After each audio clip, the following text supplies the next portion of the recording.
Good afternoon, all. Good afternoon, ma'am. Good afternoon, ma'am. Good afternoon, ma'am. Good afternoon.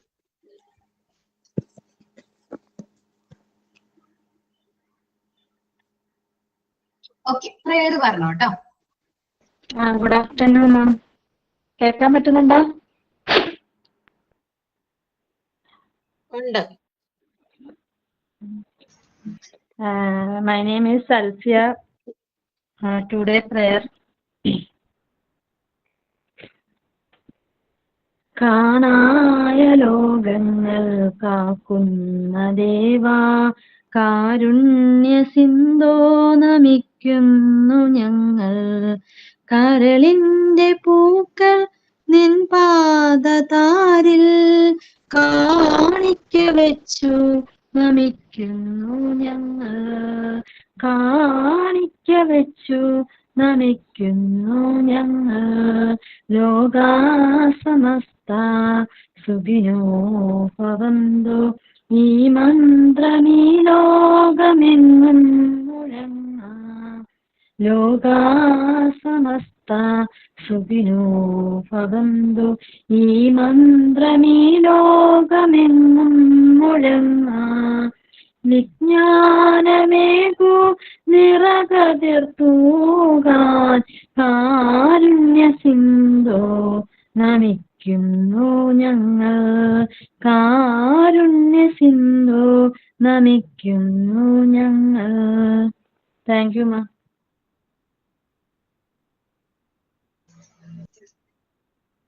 നന്നായിരുന്നു കേട്ടോ. Sign in and thought of the day. Sign in Megha. ഒരു പാട്ടാണ് കേട്ടോ മിസ്സേ, sound ഒന്നും സെറ്റല്ല, വയ്യ. ഓമൽ കൺമണി ഇതിലേവാ, കനവിൻ തിരകളിൽ ഒഴുകിവാ, നാടിൻ നായകനാകുവാൻ എന്നോമനി ഉണരണി. അമ്മപ്പുഴയുടെ പൈതലായി അന്നൊഴുകി കിട്ടിയ കർണനായി നാടിനു മുഴുവൻ സ്വന്തമായി എൻ ജീവനെ വളരണി. കുടിമേയുവാൻ മുകിലുകൾ അതിൽ മാറി വിളിച്ചുവരുകൾ, നിനക്കൊരു കുടം കുളിരുമായി പുതുമഴ മണിമഴ വരവായി. ഇത്രയുള്ള മിസ്സേ. നന്നായിരുന്നു കേട്ടോ. Ma'am, thought of the day, Anisha Thomas. Never stop learning because life never stops teaching. Thank you. Thank you. നമ്മള് ലാസ്റ്റ് ക്ലാസ്സിൽ ഇത് പോർഷനായിരുന്നു എടുത്തത്. ഫസ്റ്റ് എയ്ഡ്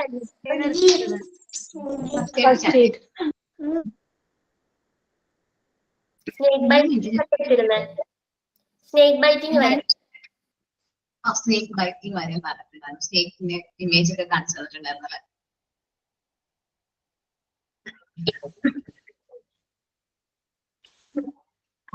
എനിക്കും ചെറിയ തോട്ട് ഇൻഫെക്ഷൻ ഉണ്ട് കേട്ടോ. സൗണ്ട് അതേപോലെ ഇടയ്ക്ക് ചുമയൊക്കെ വരും. അഡ്ജസ്റ്റ് ചെയ്യണോട്ടോ.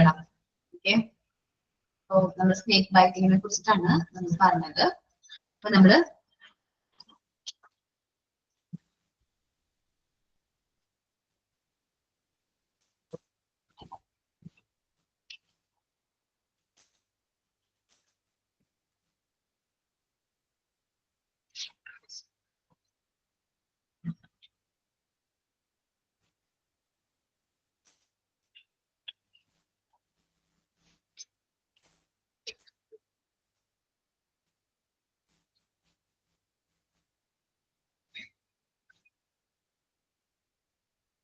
ഓക്കെ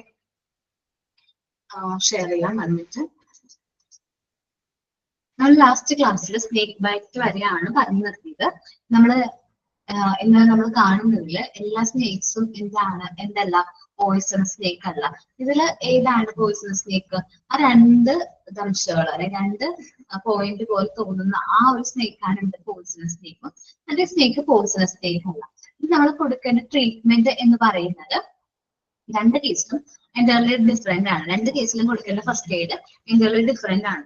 ഇനി നമുക്ക് ഇങ്ങനെ കൺഫ്യൂഷൻ ഉണ്ട്, അത് പോയിസണസ് സ്നേക്ക് ആണ് എന്ന് സംശയം ഉണ്ടെങ്കിൽ ഇത്രയും പെട്ടെന്ന് ഹോസ്പിറ്റലിൽ എത്തിക്കാം എന്നുള്ളതാണ് ഇമ്മീഡിയറ്റ്ലി നമുക്ക് ചെയ്യാൻ പറ്റുന്ന ഒരു സ്റ്റെപ്പ് എന്ന് പറയുന്നത്. സ്നേക്സ് ടു ടൈപ്സ് ആണെന്ന് പറഞ്ഞു, venomous and non venomous. Poisonous ആയിട്ടുള്ള സ്നേക്സ് ഉണ്ട്, നോൺ പോയിസണസ് ആയിട്ടുള്ള സ്നേക്ക് ഉണ്ട്. ഏതൊരു സ്നേക്ക് ബൈറ്റ് ചെയ്താലും നമുക്ക് പെട്ടെന്ന് ടെൻഷനല്ലേ ഇല്ലേ? എനിക്ക് പേടിയാ, പാമ്പിനെ ഭയങ്കര പേടിയുള്ള ആളാണ് ഞാൻ. പാമ്പിനെ കണ്ടാലേ പേടിയാ. അപ്പൊ എല്ലാ സ്നേക്സും പോയിസണസ് അല്ല. അപ്പൊ നമുക്ക് ടെൻഷൻ വരും. നമ്മൾ ബൈറ്റ് ചെയ്തിട്ടുണ്ടെങ്കിൽ നമുക്ക് ടെൻഷൻ ആക്കിയോ എന്നെ പാമ്പ് കടിച്ചിട്ടോ എന്ന് പറഞ്ഞ ടെൻഷൻ അടിക്കും അല്ലേ? അപ്പൊ ആ ടെൻഷൻ ടെൻഷൻ അടിക്കാൻ പാടില്ല. ആ ഒരു പേഷ്യന്റ് ആരാണോ അതിനെ, അല്ലെങ്കിൽ ആ ഒരു വ്യക്തിനെ നമ്മൾ കൂൾ ആക്കാനായിട്ട് ശ്രമിക്കുക. ഓക്കെ, കുഴപ്പമൊന്നുമില്ല. നല്ല രീതിയിൽ പ്രോപ്പർ ആയിട്ട് ബാൻഡേജ് ചെയ്തിട്ട് എന്ത് ചെയ്യുക, ഹോസ്പിറ്റലിലേക്ക് എത്തിക്കാൻ നോക്കുക. പ്രോപ്പർ ആയിട്ട് ബാൻഡേജ് ചെയ്യാൻ ഉദ്ദേശിക്കുന്നത് മുകളിലും താഴെയും നല്ല രീതിയിൽ എന്ത് ചെയ്യുക, ബ്ലഡ് ഫ്ലോ ചെയ്യാതിരിക്കുന്ന രീതിയിൽ നല്ല രീതിയിൽ എന്ത് ചെയ്യുക, നന്നായിട്ട് കെട്ടിവെക്കുക. ഓക്കെ, പിന്നെ നമ്മൾ പ്രോപ്പർ ആയിട്ട് നമ്മൾ ട്രീറ്റ്മെന്റ് എടുക്കുക. പോയിസണിന് എതിരെയുള്ള ട്രീറ്റ്മെന്റ് പ്രോപ്പർ ആയിട്ട് എടുക്കുക. ഹോസ്പിറ്റലിൽ തന്നെ പോകണം. പണ്ട് എന്താ പറയാ, വൈദ്യന്മാരുടെ അടുത്തൊക്കെ പോകുന്നില്ലേ വിഷചികിത്സ. ഓക്കെ, എല്ലാവരും പോണവരുണ്ട്, എന്നാലും എന്താണ് മാക്സിമം നമ്മൾ ഹോസ്പിറ്റൽ വീടിന്റെ അടുത്ത് ഏതാണ് പോയിസണസ് അല്ലെങ്കിൽ വെനത്തിന് ആന്റിവെനം ഉള്ള ഹോസ്പിറ്റൽ എന്നൊന്ന് സെർച്ച് ചെയ്ത് വെക്കുന്നത് നല്ലതായിരിക്കും. നമ്മുടെ വീടിന്റെ അടുത്ത് ഏതെങ്കിലും ഹോസ്പിറ്റലിൽ ആന്റിവെനത്തിന് ട്രീറ്റ്മെന്റ് ഉണ്ടോ എന്ന് ഒന്ന് സെർച്ച് ചെയ്ത് വെക്കുന്നത് നല്ലതായിരിക്കും. ഞങ്ങളെ സംബന്ധിച്ചാണെങ്കിൽ, എന്നെ സംബന്ധിച്ച് പറവൂർ താലൂക്ക് ഹോസ്പിറ്റൽ ഉണ്ട് ആന്റിവെനത്തിനുള്ള ട്രീറ്റ്മെന്റ്. അത് കഴിഞ്ഞാൽ നെക്സ്റ്റ് ഹോസ്പിറ്റൽ പ്രിഫർ ചെയ്യുകയാണെങ്കിൽ എറണാകുളം മെഡിക്കൽ കോളേജാണ്. അപ്പൊ രണ്ട് ഹോസ്പിറ്റൽസിലും ആന്റിവെനത്തിനുള്ള ട്രീറ്റ്മെന്റ് ഉണ്ട്. എത്രയും പെട്ടെന്ന് നമ്മൾ ആ ഒരു ഹോസ്പിറ്റലിലേക്ക് എത്തിക്കാൻ ആണ് നോക്കിയത്. അപ്പോൾ നമ്മൾ പെട്ടെന്ന് ടെൻഷൻ ആക്കുക, അയ്യോ പാമ്പ് കടിച്ചു എന്നൊക്കെ പറഞ്ഞ് പെട്ടെന്ന് ടെൻഷൻ ആക്കാതെ കൂൾ ആക്കിയിട്ട് ആൾ എത്രയും പെട്ടെന്ന് നമ്മൾ എന്ത് ചെയ്യുക, ഹോസ്പിറ്റലിൽ എത്തിക്കാം. നടക്കാൻ അലോ ചെയ്യരുത്. നടക്കാൻ അലോ ചെയ്യാൻ പാടില്ല എന്ന് പറയാൻ കാരണം എന്താണ്, നടക്കാനും പാടില്ല, കിടത്താനും പാടില്ല. പേഷ്യന്റിനെ ലൈ ചെയ്യരുത്, ഫ്ലാറ്റ് നമ്മള് കടത്തിയിട്ട് സ്ട്രെച്ചറിലൊക്കെ കൊണ്ടുപോകില്ലേ, സാധാരണ ആക്സിഡന്റ് ഒക്കെ പറ്റുമ്പോൾ സ്ട്രെച്ചറിലേക്ക് കൊണ്ടുപോകാറുണ്ട്. അതേപോലെ കൊണ്ടുപോകരുത്. കാരണം പെട്ടെന്നായിരിക്കും പോയിസൺ നമ്മുടെ ബോഡിയിലേക്ക് എൻട്രി ചെയ്യുന്നത്. സ്പീഡ് നമ്മളിങ്ങനെ റിലാക്സ് ആവുന്ന സമയത്ത്, നമ്മൾ കടക്കുമ്പോഴാണ് നമ്മളേക്ക് കൂടുതൽ റിലാക്സ് ആവുന്നത്. ആ ടൈമിൽ നമ്മളിങ്ങനെ കടക്കുമ്പോൾ നമ്മുടെ ബോഡിയിലേക്ക് പെട്ടെന്നായിരിക്കും എന്ത് പോയിസൺ എൻറ്റർ ആവുന്നത്. 1 മിനിറ്റ് കേട്ടോ.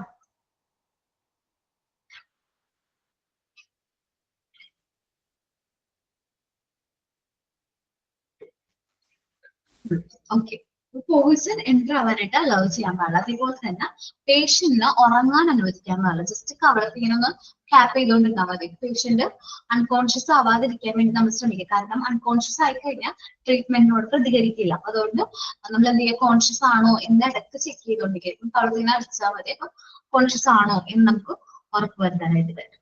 കോൺഷ്യസ് ആവാൻ not to let them sleep, അത് ഉറങ്ങാനായിട്ട് അനുവദിക്കരുത്. ഓക്കെ, അപ്പൊ നമുക്ക് സ്നേക്ക് ബൈറ്റിംഗ് എന്താണെന്ന് റീഡ് ചെയ്യാം.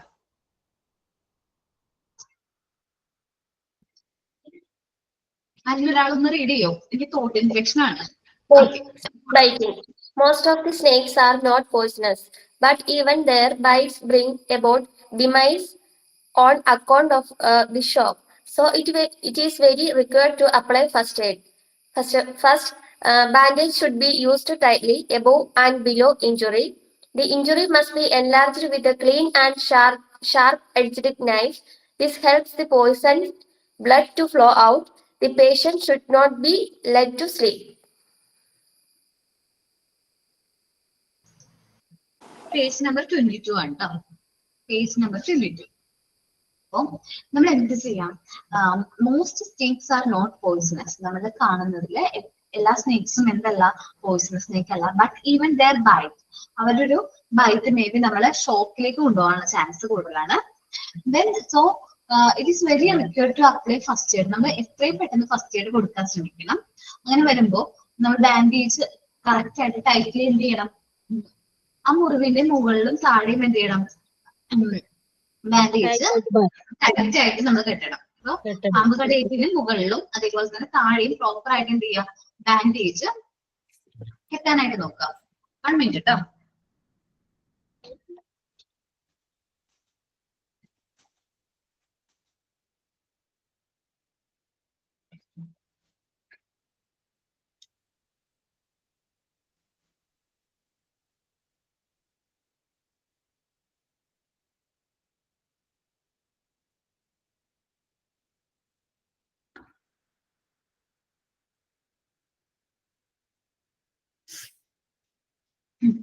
1 മിനിറ്റ് ഞാൻ ഇമേജ് നോക്കിയതാണ്. ഇങ്ങനെയാണ്.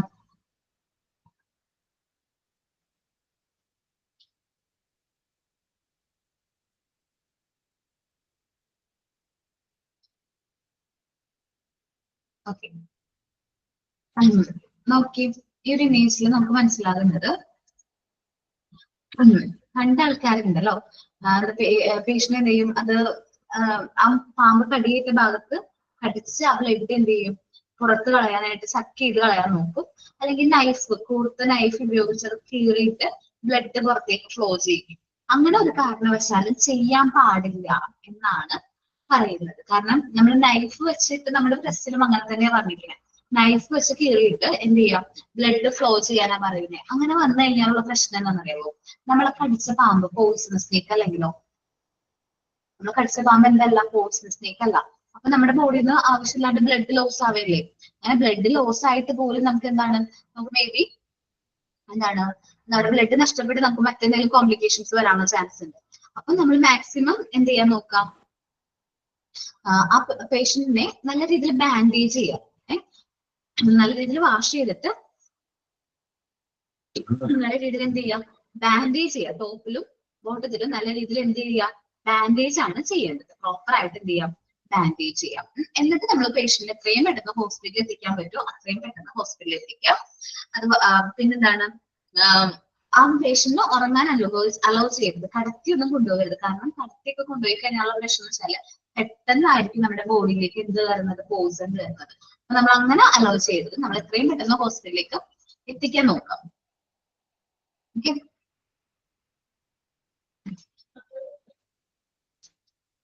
ഓക്കെ, ഇനി പ്രോപ്പർ ആയിട്ട് ബാൻഡേജ് ചെയ്യാം കേട്ടോ. ഇത്രയുമാണ് ഇവിടെ പറയുന്നത്, സ്നേക്ക് ബൈറ്റിനെ കുറിച്ച് പറയുന്നത്. ഇനി ഡ്രോണിങ് നിങ്ങൾ കേട്ടിട്ടുണ്ടോ? ഡ്രോണിങ് കേട്ടിട്ടുണ്ടാവില്ല അല്ലെ? കേട്ടിട്ടുണ്ട്. വെള്ളത്തിൽ പോവുക, മുങ്ങി പോവുക അല്ലെ? എപ്പോഴും കേൾക്കാറുണ്ട് വെള്ളത്തിൽ പോയി എന്നൊക്കെ അല്ലെ, വെള്ളത്തിൽ മുങ്ങിപ്പോയി എന്നൊക്കെ. ഫസ്റ്റ് സ്റ്റെപ്സ് എന്തൊക്കെയാണ് വെള്ളത്തിൽ പോകുമ്പോൾ ഒരു കാര്യം, നമ്മൾ എന്തൊക്കെ ഫസ്റ്റ് സ്റ്റെപ്സ് ആണ് എടുക്കേണ്ടതെന്ന് വെച്ചിട്ടുണ്ടെങ്കിൽ, നമ്മള് പേഷ്യന്റിനെ നമുക്ക് 3 രീതിയിൽ പറയാം. ഈ വെള്ളത്തിൽ മുങ്ങിപ്പോയി കഴിഞ്ഞിട്ടുണ്ടെങ്കിൽ നമുക്ക് 3 രീതിയിൽ അവർക്ക് ഫസ്റ്റ് എയ്ഡ് കൊടുക്കാം. നമ്മൾ വെള്ളത്തിൽ നിന്ന് എടുക്കുമ്പോൾ ആൾക്ക് കോൺഷ്യസ് ആണ്, ബോധമുണ്ട്, വേറെ കുഴപ്പമൊന്നുമില്ല. സോ എന്ത് ചെയ്താൽ മതി, നമ്മൾ നല്ല രീതിയിൽ ആള് എന്താ പറയാ, വെള്ളം സാധാരണ ഫീറ്റ് ഡൗൺ ആക്കുന്ന രീതിയിൽ ഫീറ്റ് അപ്പ് ചെയ്തിട്ട് ബാക്കിൽ ഒന്ന് ടച്ച് ചെയ്തിട്ട് എന്ത് ചെയ്താൽ മതി, വെള്ളം കളയാൻ ശ്രമിച്ചാൽ മതി. നമ്മള് കുഞ്ഞു കുട്ടികള് ഭക്ഷണമൊക്കെ കൊടുത്തു കഴിഞ്ഞിട്ട് എന്താണ്, നമ്മള് ഫുഡ് പ്രോപ്പർ ആയിട്ട് ചെയ്യാൻ വേണ്ടിയിട്ട് നമ്മളിങ്ങനെ പുറത്തിങ്ങനെ കൊട്ടിക്കൊടുക്കില്ലേ, അതേപോലെ തന്നെ നമ്മള് വെള്ളത്തിൽ പോയ ഒരാള് എന്താ പറയാ, ബാക്കിൽ നമ്മളിങ്ങനെ ടച്ച് ചെയ്ത് കൊടുത്താൽ മതി. വെള്ളം പോകാൻ വേണ്ടിയിട്ട് നമ്മൾ ബാക്കിൽ ടച്ച് ചെയ്ത് കൊടുക്കണം. അല്ല, നമ്മൾ സിനിമയിലൊക്കെ കൺട്രോൾ എങ്ങനെയാണ്, വയറ്റിൽ പിടിച്ചിങ്ങനെ ഞെക്കി ഞെക്കി ഞെക്കി അങ്ങനെയാണോ കൊടുക്കേണ്ടത്? അങ്ങനെയല്ല കേട്ടോ. ഇത് കൊടുത്താൽ ഭയങ്കര കോംപ്ലിക്കേഷൻ ആണ് ആവുന്നത്. കാരണം ഓൾറെഡി നമ്മുടെ വയറ്റിലേക്ക് പോയപ്പോ വയറ്റിലേക്ക് പോയപ്പോ വയറ്റിൽ പോയാണ് വെള്ളം കിടക്കുന്നത്. പക്ഷെ നമ്മള് വയറ്റിൽ ഇങ്ങനെ അമർത്തി കഴിയുമ്പോൾ ആ വെള്ളം എങ്കിലും വരും, ലങ്സിലേക്ക് വരാനും ലങ്സിൽ ഇൻഫെക്ഷൻ വരാനുള്ള ചാൻസ് ഉണ്ട്. സോ ഒരു കാരണവശാല് സിനിമയിൽ കാണുന്ന പോലെ വയറ്റിൽ അമർത്തി നമ്മൾ എന്ത് ചെയ്യണ്ട, വെള്ളം ഒന്നും പുറത്തേക്ക് എടുക്കണ്ട. അവര് നമ്മൾ എന്ത് ചെയ്താൽ മതി, ചെരിച്ച് ഇരുത്തിയിട്ട് ബാക്കിൽ തട്ടി വെള്ളം കളയാൻ ശ്രമിച്ചാൽ മതി. ഓക്കെ, ദെൻ ആൾക്ക് ബോധം ഉണ്ടെങ്കിൽ, നമ്മള് വെള്ളത്തിൽ നിന്ന് പുറത്തെടുത്തപ്പോ ആൾക്ക് ബോധമില്ല, കോൺഷ്യസ് അല്ല. അപ്പൊ നമ്മൾ എന്ത് ചെയ്യും, റെസ്പിറേഷൻ ഉണ്ടോ എന്ന് ചെക്ക് ചെയ്യും, ബ്രീത്ത് ചെയ്യുന്നുണ്ടോ എന്ന് ചെക്ക് ചെയ്യും. ബ്രീത്ത് ചെയ്യുന്നുണ്ടെങ്കിൽ ബ്രീത്ത് ചെയ്യുന്നുണ്ടെങ്കിൽ ഓക്കെ, നമ്മള് ബ്രീത്ത് ചെയ്യുന്നുണ്ടെങ്കിൽ കുഴപ്പമില്ല. നമ്മള് കുറച്ച് കോൺഷ്യസ് ആവാൻ വേണ്ടിയിട്ട് വെള്ളമൊക്കെ തെളിച്ച് നോക്കാം. ഇനി കോൺഷ്യസ് ആവുന്നില്ല, അല്ലെങ്കിൽ പേഷ്യന്റിന് രണ്ടാമത്തെ കേസിൽ ബ്രീത്ത് ഇല്ല, ആളെന്ത് ചെയ്യുന്നില്ല, ബ്രീത്ത് ചെയ്യുന്നില്ല. ബ്രീത്ത് ചെയ്യുന്നില്ലെങ്കിൽ നമ്മൾ എന്ത് ചെയ്യേണ്ടതായിട്ട് വരും, ആർട്ടിഫിഷ്യൽ റെസ്പിറേഷൻ കൊടുക്കേണ്ടതായിട്ട് വരും. എന്താണ്, ആർട്ടിഫിഷ്യൽ റെസ്പിറേഷൻ കൊടുക്കേണ്ടതായിട്ട് വരും. ഓക്കെ, അപ്പൊ രണ്ടാമത്തെ കേസ് എന്താ പറയുന്നത്, ബ്രീത്ത് ഇല്ലാത്തൊരു സിറ്റുവേഷൻ ആണെങ്കിൽ ആർട്ടിഫിഷ്യൽ റെസ്പിറേഷൻ കൊടുക്കണം. മൂന്നാമത്തെ കേസ്, വെള്ളത്തിൽ നിന്ന് ഒരാൾ പുറത്തേക്ക് എടുത്തപ്പോ ആൾക്ക് ബ്രീത്ത് ചെയ്യുന്നില്ല, പൾസ് ഇല്ല, എന്തില്ല, പൾസ് ഇല്ല. ഇമ്മീഡിയറ്റ്ലി നമ്മൾ പ്രൊവൈഡ് ചെയ്യുന്ന ട്രീറ്റ്മെന്റ് എന്താണ്, ഇപ്പൊ പൾസും ബ്രീത്തും ഇല്ലാത്ത സിറ്റുവേഷൻ ഒരു പേഷ്യന്റിന് പൾസും ബ്രീത്തും CPR കൊടുക്കുക. ഇമ്മീഡിയറ്റ്ലി എന്ത് കൊടുക്കുക, CPR കൊടുക്കുക. CPR എന്താന്ന് അറിയോ? നെഞ്ഞത്ത് ഇങ്ങനെ കൈ വെച്ച് അമർത്തിയിട്ട്. ഓക്കെ, അത് നെക്സ്റ്റ് ക്ലാസ്സിൽ നിങ്ങളെ ഫ്രണ്ട്സ് നിങ്ങൾ അറിഞ്ഞ ഒരാള് CPR എങ്ങനെയാണ് കൊടുക്കേണ്ടത് എന്നുള്ളതിനെ കുറിച്ചിട്ട്, കാർഡിയോ പൾമണറി റെസിസ്റ്റേഷൻ അതെങ്ങനെയാണ്, CPR എങ്ങനെ കൊടുക്കണം എന്നുള്ളതിനെ കുറിച്ചിട്ടൊന്ന് ആരെങ്കിലും ഒരാൾ പ്രിപ്പയർ ചെയ്ത് വന്ന് ഒന്ന് പ്രസന്റ് ചെയ്യാൻ പറ്റുമോ? ഓക്കെ, ചെയ്യാലോ. അങ്ങനെ ഒരാള് 1-2 പേര് ചെയ്ത് കുഴപ്പമൊന്നുമില്ല. CPR എങ്ങനെ കൊടുക്കണം, അത് മുതിർന്നവരിൽ കൊടുക്കുന്ന CPR-ഉം കുഞ്ഞിക്കുട്ടികളിൽ ഇൻഫന്റിൽ കൊടുക്കുന്ന CPR-ഉം തമ്മിൽ വ്യത്യാസമുണ്ട്. അതും ഒന്ന് നോക്കിയിട്ട് വരാം. ഓക്കെ, എന്തൊക്കെയാ പറഞ്ഞത്, എങ്ങനെയാണ് CPR കൊടുക്കേണ്ടത്, അതേപോലെ മുതിർന്നവരിൽ എങ്ങനെ CPR കൊടുക്കണം, കുഞ്ഞിക്കുട്ടികളിൽ ഇൻഫൻസ് 1 ഇയറിന് താഴെയുള്ള 2 ഇയറിന് താഴെയുള്ള കുട്ടികളെ എങ്ങനെ CPR കൊടുക്കണം, എൻ്റെ ഡിഫറെന്റ് ആണ്. അപ്പൊ അത് നമ്മൾ നോക്കണം. അത് രണ്ട് നോക്കിയിട്ട് വേണം. പിന്നെ ആർട്ടിഫിഷ്യൽ റെസ്പിറേഷൻ എങ്ങനെ കൊടുക്കണം, എങ്ങനെയാണ് ആർട്ടിഫിഷ്യൽ റെസ്പിറേഷൻ കൊടുക്കേണ്ടതോ എന്ന് നോക്കിയിട്ട് വരണം കേട്ടോ. ഓക്കെ ആണോ? ഓക്കെ, അപ്പൊ ആരും അസൈൻ ചെയ്യുന്നത് എല്ലാവരും ചെയ്തോളൂല്ലേ? ഓക്കെ, സ്പെഷ്യലായിട്ട് അസൈൻമെന്റ് ചെയ്യുന്നില്ല. നിങ്ങൾ നിങ്ങളുടെ നോട്ട്ബുക്കിൽ എങ്ങനെ CPR കൊടുക്കണമെന്നും നിങ്ങൾ സ്വയമായിട്ട് എടുത്ത് നോക്കി വെക്കാം. ആർട്ടിഫിഷ്യൽ റെസ്പിറേഷൻ എങ്ങനെ കൊടുക്കേണ്ടത്, ഇൻഫന്റിൽ എങ്ങനെയാണ് CPR കൊടുക്കേണ്ടത് എന്നൊന്ന് നോക്കി വെക്കാം കേട്ടോ. ജസ്റ്റ് ഹോംവർക്ക് പോലെയല്ലേ, ആക്ടിവിറ്റി അല്ലല്ലോ? അല്ലല്ല, ആക്ടിവിറ്റി അല്ല, ജസ്റ്റ് ഹോംവർക്ക് പോലെ. അത് പറ്റുകയാണെങ്കിൽ ഒരാൾ പ്രസന്റ് ചെയ്യണം, നല്ലതായിരിക്കും ക്ലാസ്സിൽ.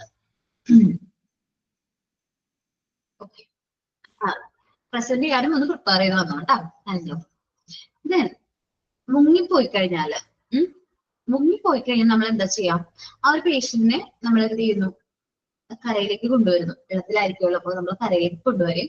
അദ്ദേഹത്തിന് ഡൗൺവേർഡ് ആയിട്ട് ഇരുത്തി നമ്മൾ എന്ത് ചെയ്യുന്നു, ഫേസ് ഡൗൺവേർഡ് ആക്കി ഫീറ്റ് ഉയർത്തിപ്പിടിച്ചാണ് ഇരുത്താറ്. എന്നിട്ട് നമ്മുടെ ബോത്ത് ഹാൻഡ്സ് വെച്ചിട്ട് ജസ്റ്റ് എന്ത് ചെയ്യും, പ്രസ് ചെയ്ത് വെള്ളം നമ്മൾ കളയാനായിട്ട് ശ്രമിക്കും. അല്ലാതെ എന്താണ് വയറ്റില് പ്രസ് ചെയ്ത് വെള്ളം കളയാൻ ശ്രമിക്കരുത്. ദെൻ നമ്മൾ ആ പെട്ടെന്ന് വെള്ളത്തിൽ മുങ്ങിപ്പോയി കഴിഞ്ഞ് വരുമ്പോൾ ഷിവറിങ് ഒക്കെ വരും ചിലവർക്ക്. ഷിവറിങ് ഫിക്സ് പോലെയൊക്കെ വരാനുള്ള ചാൻസ് ഉണ്ട്. സോ അപ്പൊ നനഞ്ഞ ഡ്രസ്സ് ഒന്ന് മാറ്റുന്നത് നല്ലതായിരിക്കും. ആ നനഞ്ഞ ഡ്രസ്സ് ഒന്ന് വാം ടവലോ അല്ലെങ്കിൽ ഹോട്ട് വാട്ടറോ അല്ലെങ്കിൽ ഹോട്ട് വാട്ടർ ബോട്ടിലോ കൊടുത്ത് ഒന്ന് കുറച്ച് നേരത്തേക്ക് ഒന്ന് ചൂടാക്കുന്നത് നല്ലതായിരിക്കും. കുറച്ച് ചൂടുവെള്ളം കൊടുക്കാം, ഹോട്ട് വാട്ടർ കൊടുക്കാം. അങ്ങനെ പേഷ്യന്റിനെ നോർമൽ ആക്കാനായിട്ട് നമ്മൾ നോക്കാം. ദെൻ നനഞ്ഞ തുണി, ആ വെറ്റ് ആയിട്ടുള്ള തുണി നമ്മൾ എന്ത് ചെയ്യാം, റിമൂവ് ചെയ്യാം. ഓക്കെ, റിമൂവ് ചെയ്യുക, അത് ലൂസ് ചെയ്യാം. ഓക്കെ, ഇത്രയും കാര്യങ്ങൾ നമുക്ക് ചെയ്യാനായിട്ട് പറ്റും. നമ്മള് ഒരു വ്യക്തി വെള്ളത്തിൽ പോയി കഴിഞ്ഞാൽ കരയിലേക്ക് എടുത്തു കഴിയുമ്പോൾ 3 ഇൻസിഡൻസ് നമുക്ക് ഫേസ് ചെയ്യേണ്ടിട്ട് വരും. ചിലപ്പോ കരയിലേക്ക് എടുക്കുമ്പോൾ ആൾക്ക് എന്തില്ല, ചിലപ്പോ ബോധം ഉണ്ടാവും. ഓക്കെ, കോൺഷ്യസ് ആയിരിക്കും. അല്ലെങ്കിൽ ബോധം ഉണ്ടാവില്ല. നമ്മൾ ചിലപ്പോ മുഖത്ത് വെള്ളം തെളിക്കുമ്പോഴോ അല്ലെങ്കിൽ ആളെ നമ്മൾ വിളിക്കുമ്പോഴായിരിക്കും കോൺഷ്യസ് ആവുന്നത്. അങ്ങനെയാണെങ്കിൽ നമ്മൾ എന്ത് ചെയ്താൽ മതി, ഇപ്പൊ ഈ പറഞ്ഞ പോലെ എന്താ ചെയ്താൽ മതി, ഡൗൺവേർഡ് ആക്കി ഇരുത്തി വെള്ളം ബാക്കിൽ പ്രസ് ചെയ്ത് കളഞ്ഞ് പിന്നെ വാമായിട്ടുള്ള ടവല് കൊടുക്കുക, ഹോട്ട് വാട്ടർ ബോട്ടിൽ നമ്മളിങ്ങനെ ഹോൾഡ് ചെയ്യാൻ കൊടുക്കുക. കുറച്ച് ചൂടുകളൊക്കെ കൊടുത്തു കഴിഞ്ഞാൽ ആള് ഓക്കെ ആവും. ദെൻ നമ്മൾ പിന്നീട് ഹോസ്പിറ്റലിലേക്ക് പോയാൽ മതി. കാരണം എന്താണെന്നറിയാമോ, നമ്മൾ ഈ വെള്ളത്തിൽ പോയി കഴിഞ്ഞിട്ടുണ്ടെങ്കിൽ നമ്മുടെ മൂക്കിലൂടെ അല്ലെങ്കിൽ വായിലൂടെ ലങ്സിലേക്ക് വെള്ളം കിട്ടാനുള്ള ചാൻസ് ഉണ്ട്. ലങ്സിൽ വെള്ളം ഇരിക്കുകയാണെങ്കിൽ മേ ബി അത് പിന്നീട് അത് ഇൻഫെക്ഷൻ ആവാനുള്ള ചാൻസ് ഉണ്ട്. നമ്മൾ നേരത്തെ അറിയുകയാണെങ്കിൽ അത് നമുക്ക് ട്രീറ്റ്മെന്റ് കിട്ടും. അതെല്ലാം നമ്മൾ ഫസ്റ്റ് എയ്ഡ് എടുത്ത്, ഓക്കെ ഞാൻ ഫസ്റ്റ് എയ്ഡ് എടുക്കാനുള്ള വെള്ളത്തിൽ പോയി ഫസ്റ്റ് എയ്ഡ് എടുത്തേണ് എന്ന് പറഞ്ഞ് ട്രീറ്റ്മെന്റ് ഫോളോ അപ്പ് ചെയ്തില്ലെങ്കിൽ ആൾക്ക് ലങ്സിലേക്ക് വെള്ളം കെട്ടാനും ഇൻഫെക്ഷൻ ആവാനുള്ള ചാൻസ് ഉണ്ട്. സോ ഇമ്മീഡിയറ്റ്ലി നമ്മൾ ഹോസ്പിറ്റലിൽ പോകണം, നിർബന്ധമാണ്. രണ്ടാമത്തെ സിറ്റുവേഷൻ എന്ന് പറഞ്ഞാല് നമ്മൾ വെള്ളത്തിൽ നിന്ന് ആളെ കരക്ക് എടുത്തപ്പോ ആളെന്തല്ല, കോൺഷ്യസ് അല്ല, ആൾക്ക് ബോധമില്ല, അല്ലെങ്കിൽ നോക്കിയപ്പോ എന്താണ്, ബ്രീത്ത് ചെയ്യുന്നില്ല, പൾസ് ഉണ്ട്, ബ്രീത്ത് ചെയ്യുന്നില്ല, പൾസ് ഉണ്ട്. സോ എന്താ കൊടുക്കാം, നമ്മൾ ആർട്ടിഫിഷ്യൽ റെസ്പിറേഷൻ കൊടുക്കാം. ആൾ കോൺഷ്യസ് ആയി കഴിയുമ്പോൾ ഈ പറഞ്ഞ സ്റ്റേജസിലൂടെ പോവാം. വെറ്റായിട്ടുള്ള ഡ്രസ്സ് മാറ്റാം, ചൂടായിട്ടുള്ള വാട്ടർ ബോട്ടിൽ കൊടുക്കാം, ടവലൊക്കെ വെച്ച് ടവൽ വെച്ച് കവറൊക്കെ ചെയ്യാം. ഓക്കെ, അതൊക്കെയാണ്. ഇനി മൂന്നാമത്തെ സിറ്റുവേഷൻ നമ്മൾ പറഞ്ഞത്, ആള് വെള്ളത്തിൽ പോയി കരക്ക് എടുത്തു കഴിഞ്ഞപ്പോ ആൾക്ക് കോൺഷ്യസ് അല്ല, പൾസ് ഇല്ല, ബ്രീത്തും ചെയ്യുന്നില്ല. കോൺഷ്യസ് അല്ല, പൾസ് ഇല്ല, ബ്രീത്തും ചെയ്യുന്നില്ല. അങ്ങനെ വരുമ്പോൾ നമ്മൾ എന്താ ഇമ്മീഡിയറ്റ്ലി കൊടുക്കേണ്ടത്? CPR കൊടുക്കാൻ ശ്രമിക്കാം. ഡോക്ടർ അല്ലെങ്കിൽ ഇമ്മീഡിയറ്റ് എന്താ പറയാ മെഡിക്കൽ കെയർ കിട്ടുന്നതിന് മുമ്പായിട്ട് നമ്മൾ മാക്സിമം എത്രയും പെട്ടെന്ന് നമ്മൾ എന്ത് കൊടുക്കുക? CPR പ്രൊവൈഡ് ചെയ്യാം. ഓക്കെ, ഇതാണ് നമ്മൾ ചെയ്യേണ്ട കാര്യം. ഓക്കെ അല്ലെ? ഇതാരെങ്കിലും വായിക്കോ ഡ്രോയിങ്? വായിക്കാം മിസ്. ഓക്കെ, അശ്ല വായിച്ചോളാം. Droning. In such cases, the following steps are to be taken. The droned person face should be downward and feet should be up. His waist should be pressed with both hands. The person should be dried up with a warm towel or hot water bottle. Hot water should be given. Weak cloth should be removed and they should be loose.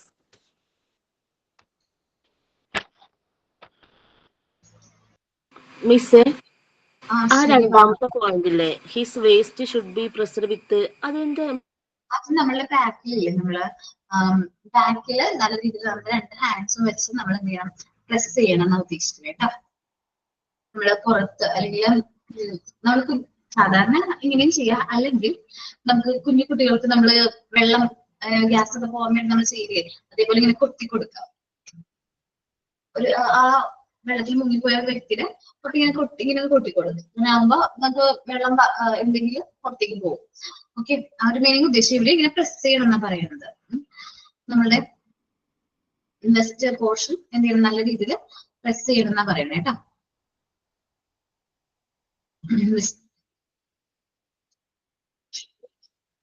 Okay, അപ്പൊ drawing ചെയ്ത് കഴിഞ്ഞാൽ എന്തൊക്കെ ചെയ്യണം എന്ന് മനസ്സിലായല്ലോ? ഏതാണോ?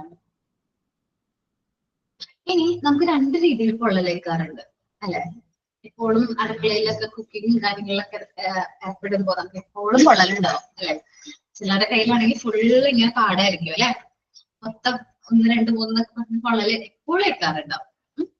അപ്പൊ സാധാരണ പൊള്ളലൊക്കെ വരുമ്പോ നമ്മൾ എന്താ ചെയ്യാറ്? ഉണ്ടെങ്കിലും പരട്ടും. എന്ത് ചെയ്യും? വെള്ളത്തിൽ കഴുകും പോയിട്ട് മതി. വെള്ളത്തിൽ കാണിക്കും. ഓക്കെ, ഉപ്പുവെള്ളം തളിക്കും. ഇല്ലെങ്കിൽ വെളിച്ചെണ്ണയോ നെയ്യോ തേക്കുന്നു. ഞാൻ ഹണി പെട്ടെന്ന് അപ്ലൈ ചെയ്യാം മിസ്. ഐസ് വെക്കും മിസ്. ഹണി ഐസിന് അപ്ലൈ വെള്ളത്തിൽ ചെയ്യാം ഇങ്ങനെ മിസ്. കഴുകും. ഓക്കെ. ഉപ്പുവെള്ളം അല്ലെങ്കിൽ പേസ്റ്റ് തൂക്കും കത്തില്.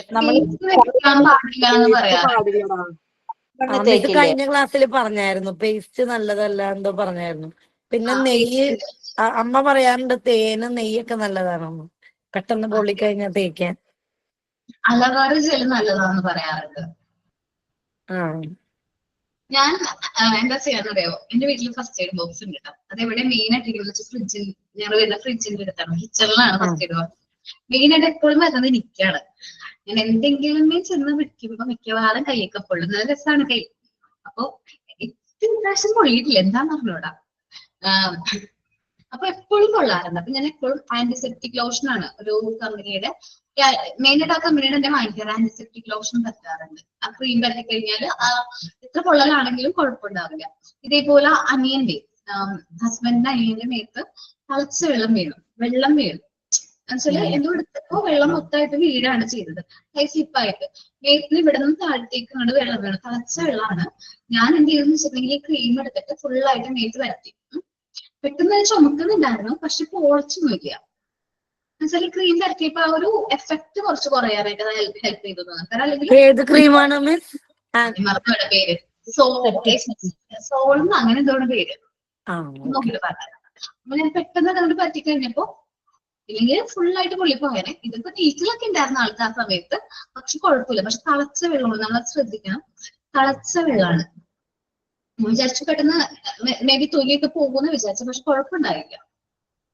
അപ്പോ നമ്മൾ ബേൺസ് ഒക്കെ വരുമ്പോ നമ്മൾ ചെറിയ പൊടിക്കൈയൊക്കെ ചെയ്യുന്നത് നല്ലതായിരിക്കും. ഈ തേൻ ഞാൻ പറഞ്ഞു കേട്ടിട്ടുണ്ട്. അതേപോലെ അലവേറ ജെൽ ഞാൻ പറഞ്ഞു കേട്ടിട്ടുണ്ട്. പേസ്റ്റ് തേക്കാൻ പാടില്ല എന്ന് എന്നോട് പറഞ്ഞിട്ടുണ്ട്. മിസ് കോൾഡ് വാട്ടർ നല്ലതാണ് മിസ്. ഏതാണ്?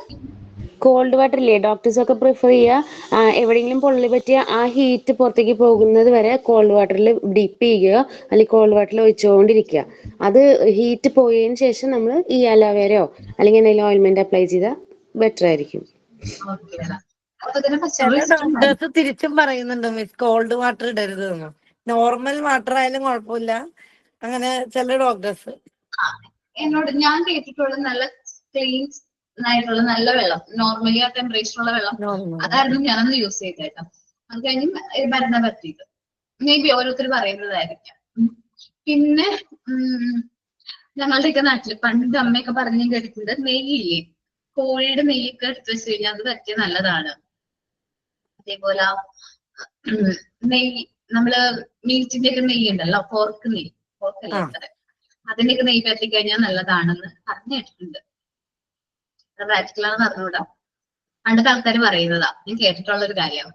അതെ മിസ്. പിന്നെ വെണ്ണ അല്ലേ, നല്ലതാണോ?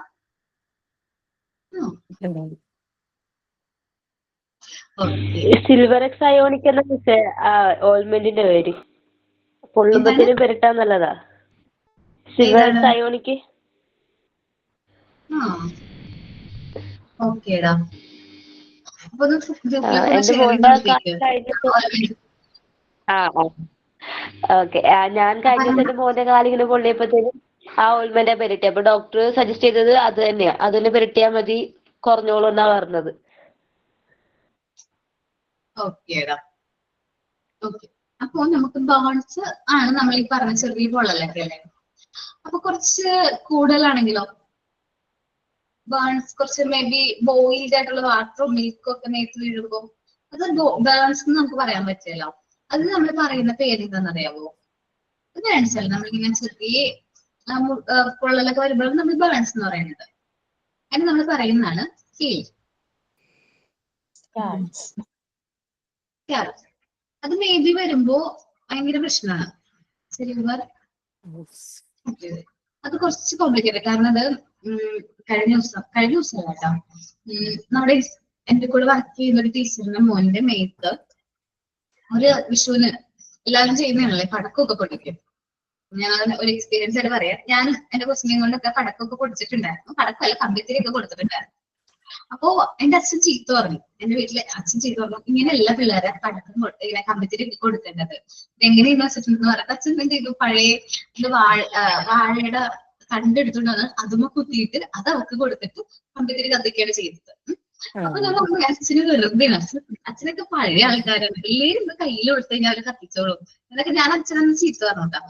ഞാൻ അത് കഴിഞ്ഞ് പിറ്റേ ദിവസം അറിഞ്ഞത്, ഞങ്ങളുടെ ഒപ്പം വർക്ക് ചെയ്യുന്ന ഒരു ടീച്ചറിന്റെ മോന്റെ മേത്ത് എന്താണ് പൊള്ളിന്നാ കേട്ടത്. അത് കമ്പിത്തിരി പോലെ തന്നെ ഒരു സംഭവമാണ്, ടോർച്ച് എന്ന് പറയും. ടോർച്ച് കത്തിക്കുമ്പോ കത്തിച്ച് കഴിഞ്ഞിട്ട് തിരിച്ചിങ്ങട് വീഴും. തിരിച്ച് എന്നുവെച്ചാല് നേരെ ഇങ്ങനെ കത്തിക്കൊണ്ടാണല്ലോ, തിരിച്ച് കത്തിയിട്ട് കുട്ടിയുടെ മേത്തേക്ക് പിടിക്കുന്ന ഭാഗത്തേക്ക് തീ പിടിച്ചു വന്നു.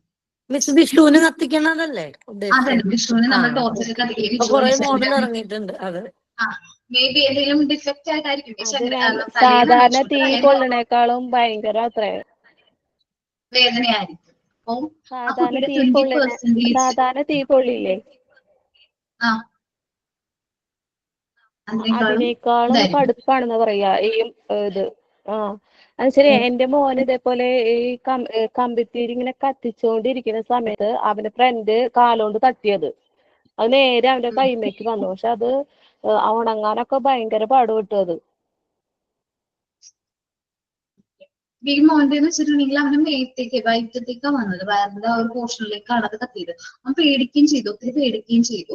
പക്ഷെ ഭയങ്കരമായിട്ട് 20% പൊള്ളി, കാരണം ബോഡിയുടെ 20% പൊള്ളി. കുഞ്ഞു കുട്ടിയാണെ, 4-5 വയസ്സായിട്ടുണ്ടാവുള്ളൂ. അപ്പൊ UKG പോകുന്നു. അപ്പൊ അവന്റെ മേത്താണ് സംഭവിച്ചത്. അപ്പം ഭയങ്കരമായിട്ട് ആ സമയത്ത് നമുക്കറിയാലോ, വിഷുവിന്റെ തലേന്നാണ്, പെട്ടെന്നൊന്നും ഹോസ്പിറ്റലിൽ എത്താനോ ഒന്നും പറ്റിയില്ല. ഒത്തിരി ദൂരമായിരുന്നു അന്ന്. സാധാരണ ഹോസ്പിറ്റലിൽ നിന്ന് പോയിട്ട് ആരും എടുക്കുന്നുണ്ടായിരുന്നില്ല, ഡോക്ടേഴ്സൊന്നും ഇല്ലാന്ന് പറഞ്ഞ് മടക്കി വിടായിരുന്നു. എന്നിട്ട് പിന്നെ ട്രീറ്റ്മെന്റ് ഒക്കെ എടുത്തു. പിന്നെ കൊള്ളാനും അല്ലെങ്കിൽ മുറിവ് ഉണങ്ങാനൊക്കെ കുറച്ച് ടൈം എടുത്തു. ആരെയും കുട്ടികളുടെ അടുത്തേക്ക് ഇൻഫെക്ഷൻ സ്പ്രെഡ് ചെയ്യുന്നൊക്കെ പറഞ്ഞ് ആരും ഒന്നും പോകുന്നൊന്നും ഉണ്ടായിരുന്നില്ല. അപ്പൊ പ്രോപ്പറായിട്ട് നമ്മളത് ക്ലീൻ ചെയ്ത് അതൊക്കെ മാറിയതിനു ശേഷമാണ് കുട്ടികളെ സ്കൂളിലൊക്കെ വിട്ടു തുടങ്ങിയത്. വെക്കേഷൻ ടൈം ആയിരുന്നല്ലോ, അപ്പൊ കൂടുതലായിട്ട് ശ്രദ്ധിക്കാനൊക്കെ പറ്റി. അപ്പോൾ സ്കെയില് കാര്യം, നമ്മൾ പൊള്ളല് കൂടുതലാണെങ്കിൽ ഇമ്മീഡിയറ്റ്ലി നമ്മൾ എന്ത് ചെയ്യണം, മെഡിക്കൽ കെയർ എടുക്കണം. ബേൺസ് സീരിയസ് ആണെങ്കിൽ എന്തായാലും ഇമ്മീഡിയറ്റ്ലി നമ്മൾ എന്ത് ചെയ്യണം, മെഡിക്കൽ കെയർ പ്രോപ്പർ ആയിട്ട് എടുക്കണം. ഓക്കെ, സാധാരണ ചെറിയ പൊള്ളലൊക്കെ ആണെങ്കിൽ, ബേൺസ് ഒക്കെ ആണെങ്കിൽ നമ്മൾ കുഴപ്പമൊന്നുമില്ല, നമ്മൾ ചെറിയ കൊടുക്കുകയൊക്കെ ചെയ്ത് കഴിഞ്ഞിട്ടുണ്ടെങ്കിൽ അത് മാറും. പക്ഷെ അത് സീരിയസ് കേസ് ആണെങ്കിൽ എന്തായാലും ഹോസ്പിറ്റലിൽ പോയി ട്രീറ്റ്മെന്റ് എടുക്കണം. അത് നിങ്ങൾ വിചാരിക്കും കുഴപ്പമില്ല, അത് മുറിവാണെങ്കിൽ നിൽക്കോളും, അല്ലെങ്കിൽ പൊള്ളി ഇത് പൊക്കോളും എന്നൊക്കെ. പക്ഷെ മേ ബി അത് ഇൻഫെക്ഷൻ ആവാനുള്ള ചാൻസ് ഉണ്ട്. അങ്ങനെ ഇൻഫെക്ഷൻ ആയി കഴിഞ്ഞാൽ നമ്മൾ വിചാരിക്കുന്ന പോലെ ആയിരിക്കില്ല, ചിലപ്പോൾ നമ്മള് ഒരു വിരലാണെങ്കിൽ ആ വിരൽ തന്നെ മുറിച്ചു കളയേണ്ടി വരും. അപ്പൊ നമ്മൾ പ്രോപ്പർ ആയിട്ട് മെഡിക്കൽ ട്രീറ്റ്മെന്റ് എടുക്കണം. ടീച്ചറെ, പറഞ്ഞോടോ. എന്റെ മോന്റെ കാലേ ഞാൻ തേച്ചിട്ട് തേപ്പോട്ടി വെച്ചപ്പം അവൻ വന്ന് ഇങ്ങനെ ഇരുന്നപ്പം കാല് പൊള്ളിയായിരുന്നു. കാല് പൊള്ളിയിട്ട് അത് ഞാൻ ഓയിൽമെന്റ് ഒക്കെ ഇട്ട് കാലങ്ങ് കരിഞ്ഞ് ഒരാഴ്ച കഴിഞ്ഞപ്പോ ആ മുറിവിന്റെ ചുറ്റും ഇങ്ങനെ ചെറിയ ചെറിയ കുരുപ്പായിട്ട് വന്നിട്ട് അങ്ങ് ചൊറിഞ്ഞു പൊട്ടി നിറച്ചങ്ങ് ചെരങ്ങു പോലെ ആയി. ഹോസ്പിറ്റലിൽ കാണിച്ചോ? വീണ്ടും കാണിച്ചു. അന്നേരം പറഞ്ഞ് ഈ പൊള്ളിയതിന്റെ ഇൻഫെക്ഷൻ ആയിരുന്നെന്ന്. അത് ഇൻഫെക്ഷൻ ആവാനുള്ള ചാൻസ് ഉണ്ട്. എന്നിട്ട് കുഴപ്പമില്ല, നോർമലായി മാറി. ഇപ്പൊ നോർമലായി. പക്ഷെ ഒരുപാട് അങ്ങ് നല്ല കണക്കങ്ങ് ഈ ചൊറി പോലെ അങ്ങ് ആയായിരുന്നു. അത് നമ്മൾ പ്രോപ്പർ ആയിട്ട് കെയർ ചെയ്യണം.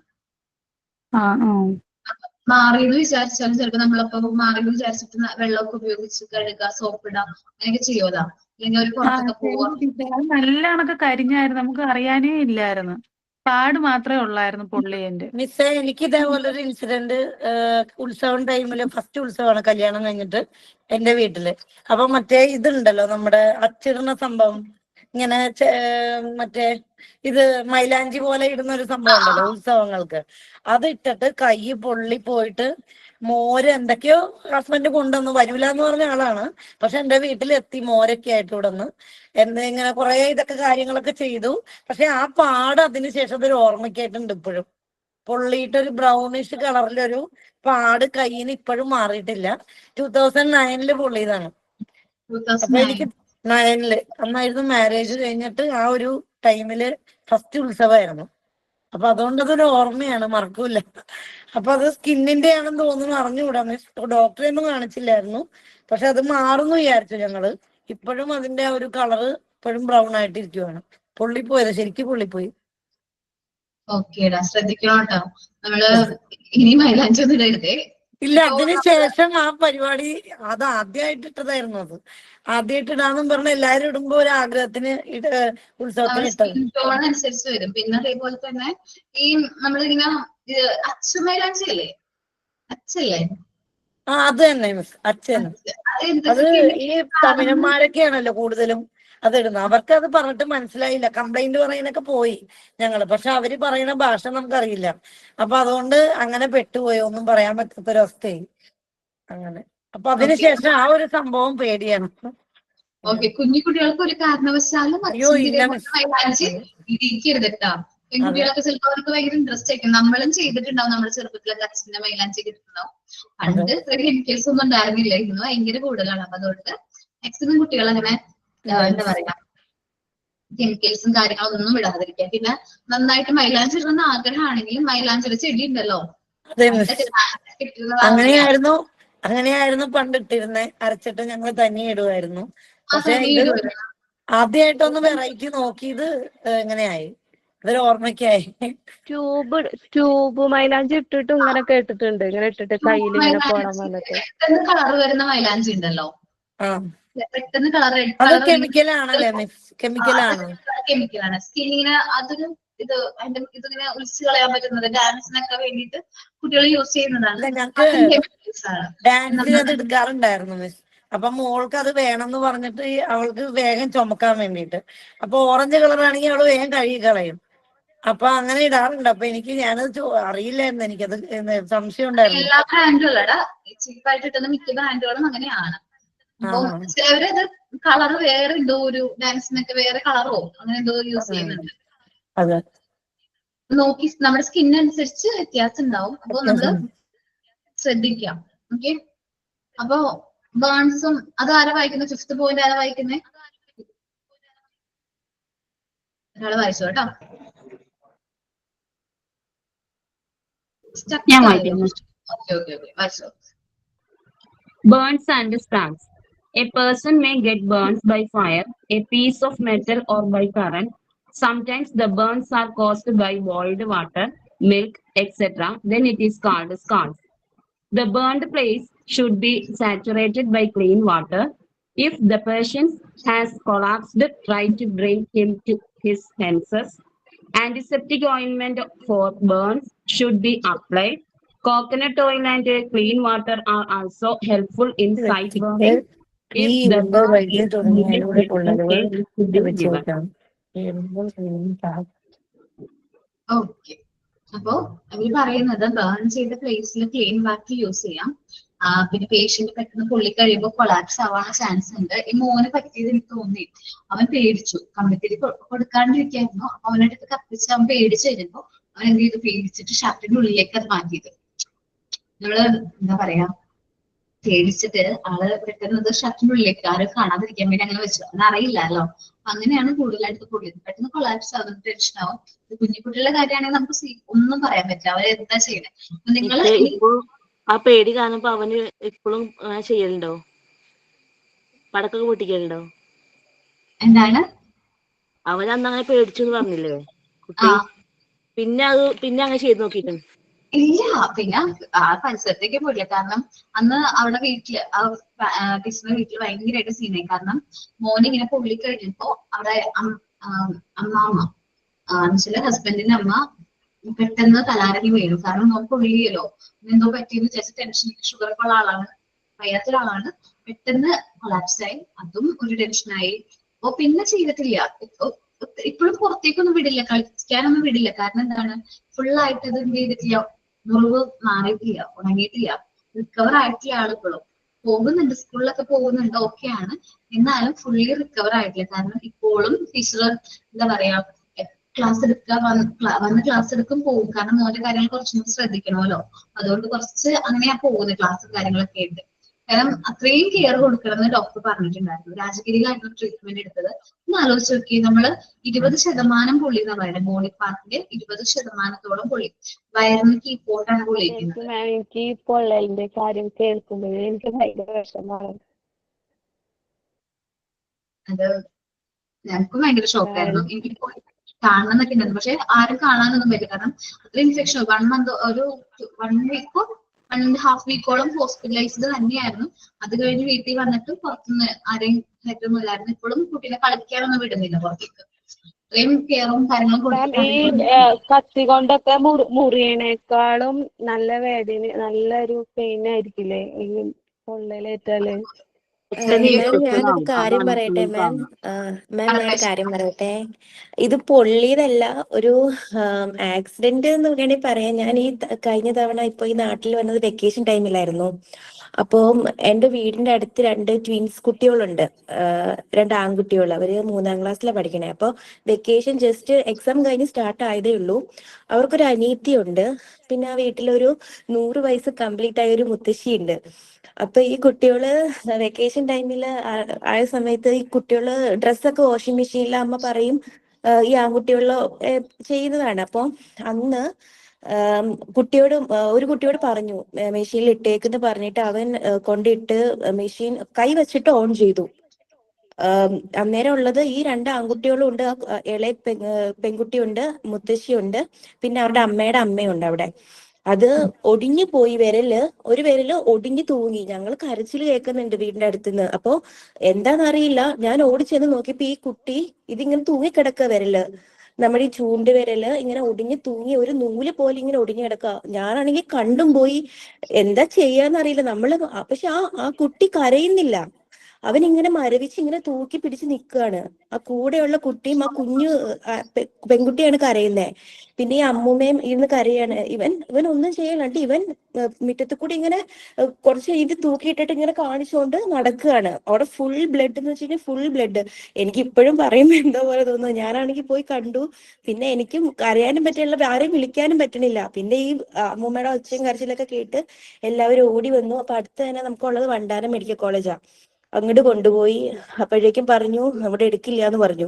കാരണം അത്രയ്ക്കുള്ള ഒരു നൂല് പോലെ. പിന്നെ പെട്ടെന്ന് അടുത്ത് തന്നെ ആരും ഉണ്ടായിരുന്നില്ല ആ സമയത്ത് കൊണ്ടുപോകാനൊന്നും. പിന്നെ എവിടെന്നൊക്കെയോ ആൾക്കാർ വന്ന് നേരെ കോട്ടയം മെഡിക്കൽ കോളേജിലേക്ക് കൊണ്ടുപോയി. അവിടെ അവരെടുക്കില്ല എന്ന് പറഞ്ഞു. കാരണം അത് കിട്ടാൻ ചാൻസ് കുറവാണ്. കാരണം ആ ഒരു വെയിന്റെ ബ്ലഡ് സർക്കുലേഷൻ ഉണ്ടെങ്കിൽ അത് ഓക്കെ ആവുള്ളൂ. പക്ഷെ അത് അവിടെ ഒന്നും ട്രീറ്റ്മെന്റ് ഇല്ല എന്ന് പറഞ്ഞു. പിന്നെ കാരിത്താസിൽ കൊണ്ടുപോയി, അവിടെ എടുത്തില്ല. പിന്നെ അവര് ആ ഒരു പാലയില് ഏതോ ഒരു ഇതിന്റെ എന്തോ ഒരു ഹോസ്പിറ്റൽ ഉണ്ടായിട്ട് അങ്ങോട്ട് കൊണ്ടുപോവാ ചെയ്തേ. അവിടെ ചെന്നിട്ട് അവര് പറഞ്ഞു നമുക്ക് ഉറപ്പൊന്നും പറയാൻ പറ്റില്ല, കുറച്ച് ദിവസം ഇങ്ങനെ ICU കിടന്ന് പിന്നെ അത് വെച്ച് കെട്ടി നമുക്ക് നോക്കണം അത് ബ്ലഡ് സർക്കുലേഷൻ ആവുന്നുണ്ടോന്ന്. കാരണം അത്രയ്ക്ക് ഒരു നൂല് പോലെ തൂങ്ങി കിടക്കുന്നുള്ളൂ. അത്രയും കട്ടായിട്ട് ആ ചൂണ്ടുവിരൽ, അതും വലത് കൈയുടെ. പിന്നെ അത് അവരവിടെ കുറെ നാള് കുറച്ച് വെക്കേഷൻ കഴിയണവരെന്താ കുഞ്ഞവിടെ കിടന്നു. പിന്നെ ആഴ്ചയിലൊക്കെ പോകേണ്ടി വന്നു. വീട്ടിൽ വന്നിട്ടും ആ ഒരു റൂമിലേക്ക് വേറെ ആരും ഇൻഫെക്ഷൻ ആവുമെന്ന് പറഞ്ഞിട്ട് അങ്ങനെ ഒന്നും പാടില്ലായിരുന്നു. പിന്നെ ഇപ്പോ ക്ലാസ് തുടങ്ങിയപ്പോ പോകാൻ തുടങ്ങിയപ്പോ ഓക്കെ ആയി. പക്ഷെ അത് അത്രയ്ക്ക് ആരും വിചാരിച്ചില്ല, ഭയങ്കര കുറച്ചൊരു സീരിയസ് ആയി പോയി. അതെന്ത് പറ്റുന്ന ശരിക്കും? മെഷീനിൽ അവൻ ഇട്ടിട്ട് അവൻ ഓൺ ചെയ്തു, കൈ അവിടെ വച്ചു പോയി, അവൻ എടുത്തില്ല. ആ ഒരു വിരല് എന്തിലോ തട്ടി തട്ടി കറങ്ങി അങ്ങനെ മുറിഞ്ഞു. പിന്നെ പെട്ടെന്ന് വലിച്ചപ്പോ എന്തിലോ കൊണ്ട് അങ്ങനെ ഇതായി. ആ ഒരു വെയിൻ ഒരു ചെറിയൊരു നൂല് അത്രയ്ക്കുള്ളൂ ഇങ്ങനെ തൂക്കി. ആ കുഞ്ഞിനൊന്നും കരയാനും മിണ്ടാനോ പറ്റില്ല, മരവിച്ച് നിൽക്കുമായിരുന്നു. ഓ എന്റെ ദൈവം, ഇപ്പൊ കുഞ്ഞിനെ കാണുമ്പോ. വാഷിംഗ് മെഷീന്റെ ഉള്ളിലേക്ക് ഇട്ടിട്ട് അടച്ചു കാണും മിസ് അല്ലേ?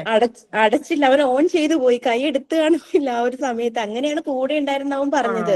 അപ്പൊ കറങ്ങി തുടങ്ങിയിട്ടുണ്ട് വാഷിംഗ് മെഷീൻ, കറങ്ങി തുടങ്ങി. പിന്നെ പെട്ടെന്ന് വലിച്ചു കാണും. അപ്പൊ അവിടെ എവിടെയെങ്കിലും സൈഡിൽ മുട്ടിയപ്പോ അത് ജസ്റ്റ് അങ്ങോട്ട് ഒടിഞ്ഞു. അത് വല്ലാത്തൊരു കുട്ടികളോട് പറയാനും പേടിയാണ്. അതെ, അത് ഇവിടെ മിഷന്റെ രണ്ടുപേരുണ്ട്, അവരോട് ഞാൻ പറയും നിങ്ങളുടെ ഡ്രസ്സ് നിങ്ങൾ ഇടണം വാഷിംഗ് മിഷന്റെ മെഷീനിൽ. സൈഡിലെല്ലാം നമുക്ക് വാണിംഗ് എഴുതിയിട്ടുമുണ്ട്. ഇത്ര വയസ്സ് മുതൽ ഇത്ര വയസ്സ് വരെയുള്ള കുട്ടികള് മെഷീൻ ഇത് ഉപയോഗിക്കരുതെന്ന് ശരിക്കും നമുക്ക് അവന്റെ വാണിംഗ് അമ്മ കൊടുത്തിട്ടുണ്ട്. പറഞ്ഞു എന്നാണ് കൂടെ ഉള്ളവൻ പറയണേ. തുണി ഇടാൻ വേണ്ടിയിട്ട് അവരങ്ങനെ ചെയ്യുന്നതാണ്, വീട്ടിൽ പറഞ്ഞ് ചെയ്യിക്കുന്നതാണ്. പക്ഷെ ഇങ്ങനെ അവൻ വച്ചുകൊണ്ടിരുന്നു കൂടെ ഉള്ളവരും പറഞ്ഞുകൊണ്ടിരിക്കുക. ആകെ ഈ ഒന്നും പറയണ്ട, കുറച്ച് ദിവസത്തേക്ക് അവിടെ അതൊന്ന് ശരിയായി എന്ന് അറിയണ വരെ എല്ലാവരും ആ 100 വയസ്സുള്ള അമ്മൂമ്മയുടെ കാര്യമായിരുന്നു പാവം. അതിലും കഷ്ടം അതിന്റെ അവസ്ഥ. പിന്നെ മാം ഈ തീപ്പൊള്ളലിന്റെ കാര്യം പറഞ്ഞപ്പോഴാ മാം, എന്റെ അച്ഛനമ്മയ്ക്ക് ഞാനൊരു ഒരു മോനും കൂടി ഉണ്ടായിരുന്നു. 1.5 വയസ്സിൽ ഇങ്ങനെ തീപ്പൊള്ളലേറ്റ് മരിച്ചതാണ്. അത് വല്ലാത്തൊരു ഇതാണ്. കാരണം 1.5 വയസ്സായിരുന്നു ഉണ്ണിക്ക്. അത് ഇന്നൊക്കെ വിളക്കായിരുന്നല്ലോ, പണ്ടൊക്കെ വിളക്കായിരുന്നു. അപ്പോ അവൻ വിളക്കെടുത്ത് കളിച്ചതാ, അതങ്ങനെ മേത്തേക്ക് മറിഞ്ഞു. അവന് ഉരിക്കുന്ന ഡ്രസ്സാണ് ഇട്ടിട്ടുണ്ടായിരുന്നത്. അപ്പോ ഉണ്ണിയുടെ ഒരു ചുമരിന്റെ വ്യത്യാസമായിരുന്നു അമ്മയും ഉണ്ണിയും ഉണ്ടായിരുന്നത്. പക്ഷെ അവക്ക് അറിഞ്ഞില്ല, അവര് സൗണ്ട് പുറത്തേക്ക് വന്നിട്ടില്ല. ഞാൻ എന്തോ വേണ്ടിയിട്ട് അകത്തേക്ക് പോയപ്പോഴാണ് ഇത് കണ്ടത് കേട്ടോ. അപ്പം എന്നെ കണ്ടിട്ട് ഉണ്ണി ഇങ്ങനെ അതെ അതെ അതെ എന്നെ കണ്ടപ്പോ ഉണ്ണി ഇങ്ങനെ മാടി വിളിക്കുകയാണ് കേട്ടോ എടുക്കാൻ പറഞ്ഞിട്ട്. പക്ഷെ എനിക്ക് പറ്റില്ല, ചെറുതായിരുന്നു. അപ്പം അച്ഛൻ വന്നിട്ട്, അപ്പൊ എന്റെ കരച്ചിൽ കേട്ടിട്ട് അച്ഛൻ വന്നിട്ട് ഉണ്ണിയുടെ മേലെ ചാക്കിട്ടിട്ട് അപ്പോഴേക്കും ഉണ്ണിയുടെ ഡ്രസ്സൊക്കെ ഉരുകിയിരിക്കണം, മേലെ തൊലിയൊന്നും ഇല്ല, ഒക്കെ പോയിരിക്കണം. എന്നിട്ട് തൃശ്ശൂര് ഹോസ്പിറ്റലില് എത്തിച്ചിട്ട് ഒരാഴ്ച ഉണ്ടായിരുന്നുള്ളൂ ഉണ്ണി. പിന്നെ അങ്ങനെ ഒരു പൊള്ളലിന്റെ കാര്യം കേൾക്കുമ്പോഴേ എനിക്ക് പേടിയാണ്, സങ്കടമാണ്.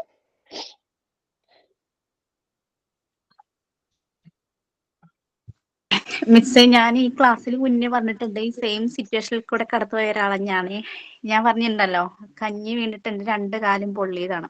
അപ്പൊ ഞാനൊരു 10-25 ദിവസം കോട്ടയം മെഡിക്കൽ കോളേജിൽ ICUലായിരുന്നു. അപ്പൊ ഞാൻ അവിടെയുള്ള ആൾക്കാരെ കാണുമ്പം എന്റെ വേദന എത്രയോ കുറവാണ്. എന്നെ കഞ്ഞി പൊള്ളിയ ആളുകളാണ് ICUയിൽ അവിടെ കിടന്നിട്ടുണ്ടായിരുന്നത്. അപ്പൊ അവിടെ ഡോക്ടേഴ്സ് പറയുന്നത്, നമ്മൾ തീപ്പൊള്ളൽ ഏറ്റു കഴിഞ്ഞാല് ഈ ഉരുകിക്കിടക്കുന്ന ഡ്രസ്സുകൾ നമ്മൾ ഒരിക്കലും വലിച്ചു പറിക്കാൻ പാടില്ല. അങ്ങനെ ചെയ്തു കഴിഞ്ഞാൽ സ്കിന്ന് ഫുള്ളും ഡാമേജ് ആവും. പിന്നെ പൊള്ളലേറ്റ ഭാഗത്ത് കമ്പിളിയോ കട്ടിയുള്ള പുതപ്പോ എന്തെങ്കിലും നനച്ച് ചുറ്റി വെക്കുക ഹോസ്പിറ്റലിൽ എത്തുന്നോടം വരെ. കാരണം ഈ പൊള്ളലിന്റെ വേദന എന്ന് പറഞ്ഞാൽ നമുക്ക് സഹിക്കാൻ പറ്റാത്ത വേദനയാണ്. കാരണം ഞാനതെങ്ങനെയാ സർവൈവ് ചെയ്തതെന്ന് ചോദിച്ചു കഴിഞ്ഞാല് എന്റെ കൂടെ എന്റെ വീട്ടിലുള്ള ആരും ഉണ്ടായിരുന്നില്ല. കാരണം അവിടെ ഡോക്ടേഴ്സ് ഉണ്ട്, സിസ്റ്റർമാരുണ്ട്, പിന്നെ നമ്മളെ കുളിപ്പിക്കാനും ഡ്രസ് ചെയ്യാനൊക്കെ വേറെ ഹെൽപ്പർമാരുണ്ട്. അപ്പൊ ഞാൻ കരയുന്നത് എന്റെ കൂടെയുള്ള ആരും കാണുന്നില്ലല്ലോ, എന്റെ വീട്ടിലുള്ള ആരും കാണുന്നില്ലല്ലോ. അപ്പൊ അതുകൊണ്ട് എനിക്ക് ഞാൻ പറഞ്ഞില്ല, അതിനകത്ത് ഞാൻ നല്ലൊരു ഡിപ്രഷനിലൂടെ കടന്നു. അവിടെ നമുക്ക് സൈക്കാട്രിസ്റ്റ് ഒക്കെ ഉണ്ടാവും അതിനകത്ത്. കാരണം ഈ പൊള്ളുന്ന ആൾക്കാർക്ക് ഇത് സഹിക്കാൻ പറ്റാത്തൊരു വേദനയാണ്. നമ്മൾ പറയും ഏറ്റവും കൂടുതൽ വേദന പ്രസവ വേദനയാണെന്ന് പറയും. ഞാൻ 2 മക്കളുണ്ട് എനിക്ക്, പക്ഷെ അതിലും വലിയ വേദനയായിരുന്നു. കാരണം ആ ഒരു സമയത്തേക്കുള്ള വേദനയേ ഉള്ളൂ. നമുക്ക് കുഞ്ഞു വരുമ്പോൾ ഉള്ളൊരു വേദന മാത്രമേ ഉള്ളൂ, ഡെലിവറിയുടെ സമയത്തുള്ള വേദന. പക്ഷെ ഈ പൊള്ളലിന്റെ വേദന എന്ന് പറഞ്ഞാല് ഇത് കരിയുന്നോടം വരെയുള്ള വേദനയാണ്. ദിവസങ്ങളോളം നമ്മൾ ഈ വേദന സഹിക്കണം. എന്റെ കേസ് പറഞ്ഞു കഴിഞ്ഞാൽ എനിക്ക് ട്രീറ്റ്മെന്റ് സദാ ഉള്ള ട്രീറ്റ്മെന്റ് കൊണ്ട് മാറില്ല എന്ന് പറഞ്ഞിട്ട് എനിക്ക് സർജറി ചെയ്തതാ. 2 കാലും സർജറി ചെയ്തു വെച്ചേക്കും. അപ്പം പൊള്ളിയ ഭാഗത്തുള്ള വേദന അത് സർജറി ചെയ്യാൻ വേണ്ടി എനിക്ക് സ്കിന്ന് നല്ല ഭാഗത്തു നിന്നാണ് എടുത്തത്. അപ്പൊ അവിടെയും മുറിവായി. കാരണം സ്കിന്ന് എടുത്തല്ലോ, സ്കിന്നെടുത്ത ഭാഗത്തും എനിക്ക് മുറിവായി. പൊള്ളലേറ്റ നല്ല ഭാഗത്തുള്ള വേദന അനുഭവിച്ചിട്ടുണ്ട് മിസ് റോസ്മി. അപ്പൊ അപ്പൊ അതിന്റെ പൊള്ളലേറ്റ ഭാഗത്തുള്ള വേദന പിന്നെ എന്റെ നല്ല സ്കിന്നാണ് എടുത്ത് എനിക്ക് പൊള്ളലേറ്റ നമുക്കില്ലേ മാം, നമുക്ക് ആ ഒരു ഇതില്ലേ, നമ്മുടെ വിളിക്കണ അങ്ങനെ മാടി വിളിക്കണ ഒരു സീനില്ലേ, അത് ഒരിക്കലും എന്റെ മനസ്സിൽ നിന്ന് മാറുന്നില്ല. കാരണം ഞാനാണല്ലോ ആദ്യമായിട്ട് കണ്ടത്. അപ്പൊ അവന് സൗണ്ട് വരുന്നില്ല, പക്ഷെ എന്നെ കണ്ടപ്പോ ചേച്ചി എടുക്കുന്ന പറഞ്ഞിട്ട് ഒരു വിളി ഉണ്ടല്ലോ കൈകൊണ്ട്, അത് ഒരിക്കലും മറക്കില്ല. 30 വർഷമായി അവന്റെ ഒരു ജോഡി ഡ്രസ്സ് എടുക്ക എന്റെ കയ്യിലുണ്ട്. സങ്കടപ്പെടണ്ടനാ, ഒരാഴ്ച ഹോസ്പിറ്റലിൽ കിടന്നു. പക്ഷെ അവൻ ഒന്നും മിണ്ടാൻ പറ്റില്ല. അവൻ വെറുതെ അമ്മേനെ നോക്കുക മാത്രം ചെയ്തിട്ടുള്ളൂ കണ്ണോട്. അതേ പറ്റുള്ളൂ അവനെ. നമ്മള് ഇങ്ങനെ ഓരോ ശരണ്യ നേരത്തെ പറഞ്ഞപ്പോ ഇത്രയും വിഷമമുള്ള ഒരു ഇൻസിഡന്റ് ഉണ്ടെന്ന് വിചാരിച്ചില്ല. നേരത്തെ പറഞ്ഞല്ലോ ഇങ്ങനെ പേടിയാണ് വിഷമമാണെന്ന് പറഞ്ഞല്ലോ പൊള്ളണ ആര്യെ എന്ന് പറയണ പോലെ. ആ ഒരു മൈലാഞ്ചിയുടെ പൊള്ളി ഇത് തന്നെ 1-2 ആഴ്ച പിടിച്ചു. ഭയങ്കര വേദനയായിരുന്നു. എടാ എന്നെ പൊള്ളിയതിനു ശേഷം എന്റെ അമ്മയുടെ കയ്യ് കഞ്ഞിവെള്ളം വീണിട്ട് ചെറുതായിട്ട് പൊള്ളി. അമ്മ എന്നിട്ട് ഭയങ്കര കരച്ചില്ല. കാരണം അമ്മയുടെ കൈ പൊള്ളിയതിലല്ല കരയുന്നത്, എന്റെ കൊച്ചെന്തേരം വേദന സഹിച്ച് കാണും എന്ന് പറഞ്ഞിട്ടാ കരയുന്നത്. കാരണം അമ്മയുടെ കൈ ചെറുതായിട്ടൊന്നേ പൊള്ളിയുള്ളൂ, പക്ഷെ എന്റെ 2 കാലും വയറിന്റെ ഒരു പോർഷൻ ഫുള്ളും പൊള്ളിയതാണ്. അപ്പൊ അമ്മ എന്നെ വീട്ടിൽ കൊണ്ടതിന് ശേഷമാണ് എല്ലാരും അറിയുന്നത്. കാരണം പൊള്ളലേറ്റതിന് ശേഷം എല്ലാരും എന്നെ ഹോസ്പിറ്റലിൽ ആക്കി കഴിഞ്ഞിട്ട് പിന്നെ ആരും എന്നെ കണ്ടിട്ടില്ല. ആകെ കാണുന്ന ചേട്ടനാ. ചേട്ടൻ കാണുമ്പം ചേട്ടനെ കണ്ടു എന്ന് എനിക്ക് പറയാൻ പറ്റത്തില്ല. കാരണം ചേട്ടൻ ഫുള്ള് മാസ്കും പിന്നെ ഈ ഡ്രസ്സൊക്കെ അവര് ഈ ഓപ്പറേഷൻ തിയേറ്ററിൽ കയറുമ്പോഴുള്ള ഡ്രസ്സുകളൊക്കെ വരുന്നത്. ആകെ 2 കണ്ണ് മാത്രമേ കാണാൻ പറ്റുള്ളൂ, ബാക്കി ഫുള്ള് കവർ ചെയ്താ വരുന്നത്. കാരണം ഇൻഫെക്ഷൻ കൊറോണ ആവും. ടൈം ആയിരുന്നു റോസ്മി. കൊറോണ അല്ലടാ, ഇൻഫെക്ഷൻ ആകുമെന്ന് പറഞ്ഞിട്ടേ അവരങ്ങനെ കവർ ചെയ്തേ വിടുള്ളൂ. ഗ്ലൗസ് വരെ ഇടും. കാരണം നമ്മള് ടച്ച് ചെയ്ത് കഴിഞ്ഞാല് അവൻ ജനിച്ച ടൈം ഉണ്ടല്ലോ മാം, അവങ്ങനെ ജനിച്ച ടൈം ഇങ്ങനെ സൂര്യൻ ഇങ്ങനെ ഉദിച്ചു വരുന്ന സമയത്ത് അത്ര അവൻ ജനിച്ചത്. അപ്പൊ ഹോസ്പിറ്റലിലുള്ള നേഴ്സുമാരും ഡോക്ടേഴ്സും ഒക്കെ പറഞ്ഞത്രേ അവൻ നല്ലൊരു ഭാഗ്യാണ് നിങ്ങൾക്ക്, അവൻ ജനിച്ച സമയം നല്ലതാണ് എന്നൊക്കെ പറഞ്ഞു. പക്ഷെ അതങ്ങനെ കൊണ്ടുപോയി ദൈവം. മിസ്സേ എനിക്കൊരു കാര്യം പറയാനുണ്ട്. പറഞ്ഞല്ലോ കുട്ടിയുടെ വിരല് തൂങ്ങിക്കിടക്കുന്ന കാര്യം പറഞ്ഞില്ലേ, അതുപോലെ നമ്മളിപ്പം ഹൗസ് വൈഫ് ആയിട്ട് ഇരിക്കുമ്പോഴത്തേക്കും നമ്മളും സൂക്ഷിക്കേണ്ട ഒരു കാര്യമുണ്ട് ഈ അടുക്കളയിൽ പെരുമാറുമ്പോഴത്തേക്കും. കാരണം എനിക്കുണ്ടായ ഒരു അനുഭവമാണ് പറയുന്നത്. എന്റെ അമ്മയുടെ അമ്മ ഇതുപോലെ ഞാൻ ചെറുപ്പത്തിലായിരിക്കും സ്കൂളിൽ പോയിരിക്കുന്ന സമയത്ത് ഇങ്ങനെ മിക്സിയിൽ അരക്കാനിട്ടിട്ടുണ്ടായിരുന്നു. അരക്കാനിട്ട സമയത്ത് കറണ്ട് പോയപ്പോഴത്തേക്കും അമ്മ ബാക്കിയുള്ള പണികൾ ചെയ്യായിരുന്നു. അപ്പൊ സ്വിച്ച് ഓഫ് ചെയ്യാൻ മറന്നിട്ടുണ്ട് അമ്മ. വീണ് കറണ്ട് എല്ലാം കൂടെ വന്നിട്ട് അമ്മ പെട്ടെന്ന് അതിന്റെ അടപ്പെടുത്ത് വെച്ചപ്പോൾ അമ്മയുടെ വിരല് അതിനകത്തായിപ്പോയി. അതും ആ തള്ളവിരലിന് നമ്മുടെ നെയ്യിലുള്ള ഒരു പകുതി ഭാഗമില്ലേ, അതങ്ങ് കട്ടായിപ്പോയി. അത്രയും കട്ടായിപ്പോയി.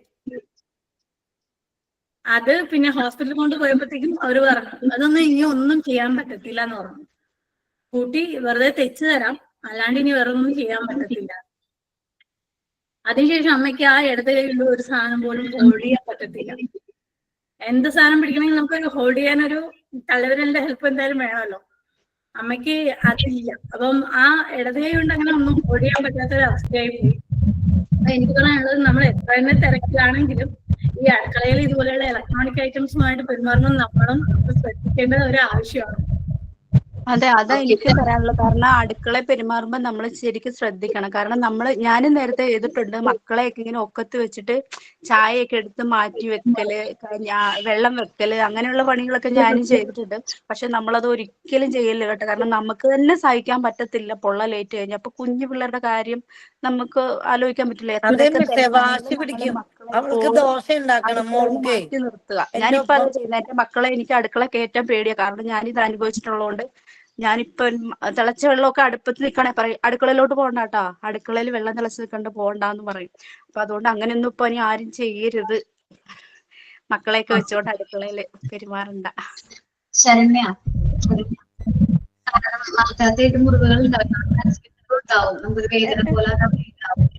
പക്ഷേ എന്താ പറയാ, നമുക്ക് ചിലപ്പോ അത് നമ്മളിപ്പോ നോർമലാണെന്ന് നമുക്ക് തോന്നും, എല്ലാവർക്കും നമുക്ക് തോന്നും നോർമലൊക്കെ ആണെന്ന്. പക്ഷെ ആ മുറിവ് നമ്മുടെ മനസ്സിൽ തന്നെ ഉണ്ടാവും. ഇപ്പൊ എന്റെ കാര്യം ഞാൻ പറയുകയാണെങ്കിൽ, എന്റെ ചേട്ടൻ മരിക്കുന്നത് കോവിഡിന്റെ സമയത്താണ്.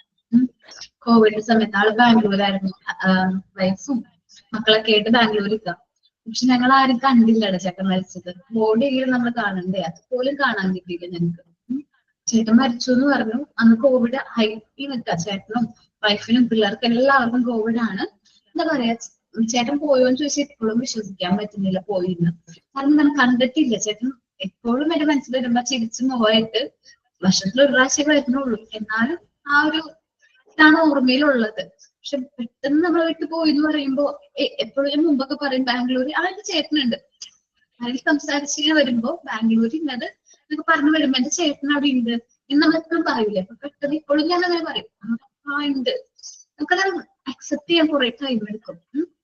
പിന്നെ നമ്മള് കുറച്ചത് എന്താ പറയാ, റിയാലിറ്റിയിലേക്ക് വരുമ്പോ ഓക്കെ ആവും നമ്മള്. വെച്ചാല് ആ ഒരു മുറിവ് നമുക്ക് എപ്പോഴും നമ്മുടെ മനസ്സിൽ തന്നെ ഉണ്ടാവും.